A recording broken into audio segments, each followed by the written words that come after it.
कदीम ज़माने में यमन सबायों का घर था, एक तिजारती रियासत जिसमें जदीद दौर के एथोपिया और एरिट्रिया के हिस्से शामिल थे।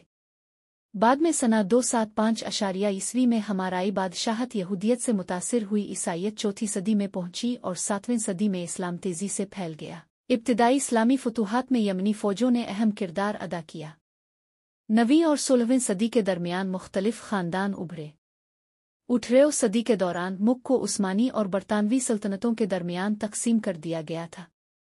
पहली जंग अजीम के बाद यमन की मत्तुकलाई सल्तनत कायम हुई, जिसके बाद सना 1962 में यमन अरब जमहूरिया का क़याम अमल में आया। जुनूबी यमन सना 1967 में आज़ाद हुआ। सना 1990 में 2 यमनी रियासतों ने मुत्तहिद होकर जदीद जमहूरिया यमन, जमहूरिया एलिमानिया, तश्कील दी।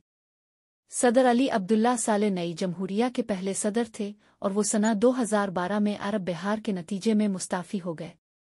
सना 2011 से यमन को सियासी बहरान का सामना है, जिसकी निशानदेही गुर्बत, बेरोज़गारी, बदउनवानी और सदर साले के यमन के आइन में तरमीम करने और सदारती मुद्दत की हद को ख़त्म करने के खिलाफ सड़कों पर होने वाले मुजाहरों से है। इसके बाद मुल्क एक खाना जंगी की लपेट में आ गया है, जिसमें मुतअद्दिद इदारे हुक्मरानी के लिए कोशां हैं, बशमूल सदर हादी की हुकूमत, बाद में सदारती क़यादत काउंसिल, होसी तहरीक की सुप्रीम पॉलिटिकल काउंसिल और अलहदगी पसंद जुनूबी तहरीक की जुनूबी मुंतकिली काउंसिल।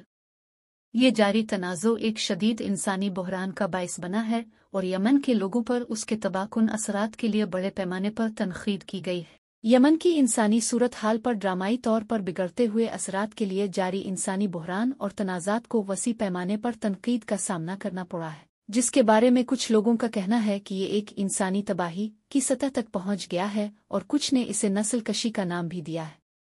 यमन दुनिया के सबसे कम तरक्की याफ्ता ममालिक में से एक है। पायदार तरक्की की राह में नुमाया रुकावटों का सामना है। अक़वाम मुत्तहिदा ने 2019 में रिपोर्ट किया कि यमन में इंसानी इमदाद की ज़रूरत में सबसे ज़्यादा लोग हैं, जिनकी तादाद तकरीबन 24 मिलियन है, जो इसकी आबादी का तकरीबन 75% है। 2020 तक यमन नाजुक हालत के इशारिया पर सबसे ऊंचे मकाम पर है और आलमी भूख के इशारिया पर दूसरे नंबर पर है, जिसे सिर्फ वस्ती अफ्रीकी जमहूरिया ने पीछे छोड़ दिया है। मज़ीद बरह इसका इंसानी तरक्की का इंडेक्स तमाम गैर अफ्रीकी ममालिक में सबसे कम है।